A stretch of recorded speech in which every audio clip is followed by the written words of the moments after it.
Oi, estou muito feliz por esse nosso encontro de aula semanal com base no material de complementação escolar de 31 de agosto, para mais um momento de reflexão sobre o conhecimento geográfico.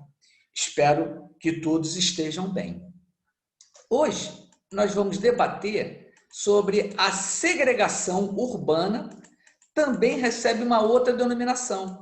A segregação urbana, ela também é conhecida, também é chamada de segregação socioespacial. Então, o tema é segregação socioespacial na América Latina, e o Brasil faz parte da América Latina, e vamos começar a analisar a questão da nossa segregação socioespacial. Antes de mais nada, vamos trabalhar com o termo segregação. O que é segregação? Segregação é divisão. Quando eu estou me relacionando a essa palavra segregação socioespacial, eu estou falando que existe uma divisão de classes no espaço geográfico. Ou seja, existem bairros onde uma determinada população com poder aquisitivo mais elevado mora, como, por exemplo, o Rio de Janeiro, na Zona Sul, e uma outra população onde o poder aquisitivo mais baixo, as pessoas moram em outras áreas. Então, existe uma segregação dentro do espaço geográfico. Então, esse processo de segregação socioespacial surgiu com a industrialização do Brasil, lá na era do governo Getúlio Vargas, em 1930.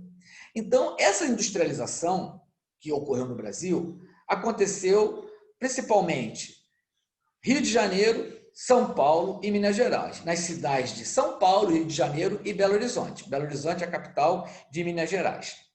Nessa área foram instaladas várias fábricas, várias indústrias.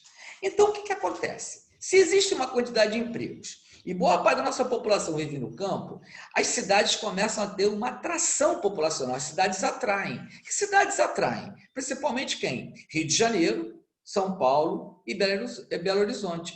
Então, ocorre uma coisa que nós chamamos, que vocês já estudaram, de êxodo rural. O que é o êxodo rural? O êxodo rural é a saída do trabalhador do campo para a cidade à procura de melhores condições de vida. Mas por que essas pessoas vieram para essas cidades?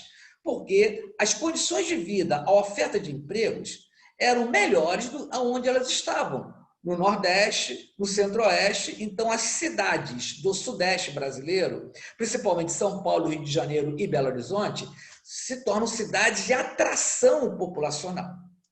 Muito bem. Conforme a chegada dessas pessoas nas cidades, ocorre um inchaço urbano. O que significa um inchaço urbano? A cidade não consegue absorver essa população. E uma consequência dessa falta de opção de moradia, desse inchaço urbano, foi a formação de comunidades.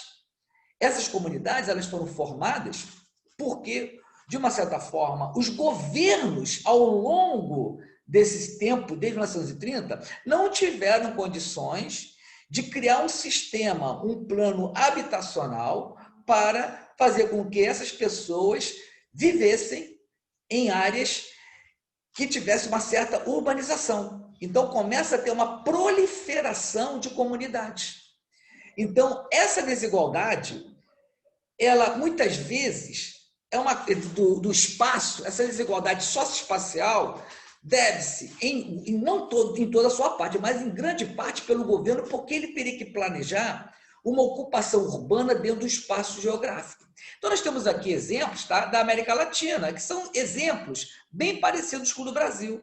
Colômbia, temos a mesma situação socioespacial, Equador, Costa Rica, Uruguai. Então, nós temos aqui situações de ocupações socioespaciais, de uma certa forma, ocorrendo uma segregação do espaço urbano. Eu vou passar aqui um vídeo para vocês entenderem como é que dá essa problemática, não só em termos de habitações, mas como um todo, essa chegada dessa população em grandes levas, em grande quantidade, e a cidade e as áreas urbanas não conseguindo absorver essas populações, ocasionando uma série de problemas ambientais urbanos.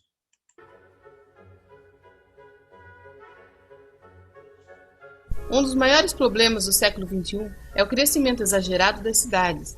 Tal fato produz grandes agravantes ambientais, já que o crescimento ocorre de forma rápida e desorganizada.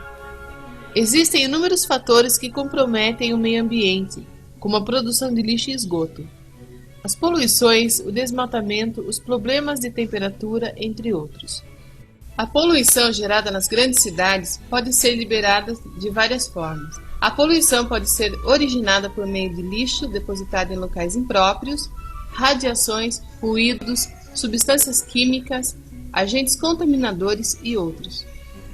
As enchentes também são provocadas pelo homem, pois apesar de serem um fenômeno natural, elas devastam as cidades por causa das alterações feitas pelo homem na natureza. A retirada das coberturas vegetais, a utilização de materiais impermeáveis no solo, o depósito indevido de lixo nas ruas e outras atitudes humanas colaboram para a proporção do problema. O problema é a questão das moradias. Por causa do crescimento desordenado da urbanização, alguns imóveis são construídos de formas irregulares, nas encostas de morros, e quando a chuva vem, podem ocorrer desmoronamentos. A poluição é o resultado de um modelo de vida consumista, proveniente das atividades humanas. A poluição sonora e visual também contribuem de forma negativa, produzindo sérios problemas.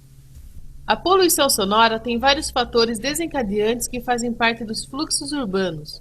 O barulho é emitido principalmente por veículos automotores, caminhão, ônibus, carros e motos, pela construção civil, na qual os trabalhadores produzem sons o tempo todo, e por vendedores ambulantes. Esse conjunto de emissores de sons, funcionando simultaneamente, alcança elevados índices. Apesar das pessoas não terem conhecimento e muitas vezes não perceberem devido ao convívio diário com o barulho, isso pode causar problemas de saúde, como neurose e a perda gradativa da audição. A poluição visual não causa doenças, porém, esteticamente é ruim para a cidade. A poluição visual é resultado essencialmente da imensa quantidade de anúncios publicitários que quase sempre são extravagantes. Ocasionalmente, esses anúncios tendem a apresentar preconceito em relação às mulheres, índios, negros ou aqueles que apresentam orientações sexuais diferentes da heterossexual.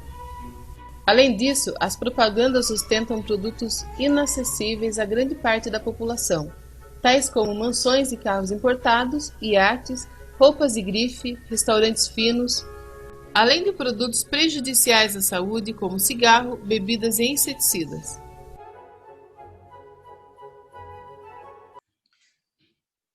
Bem, gente, encerro minha participação de hoje aqui.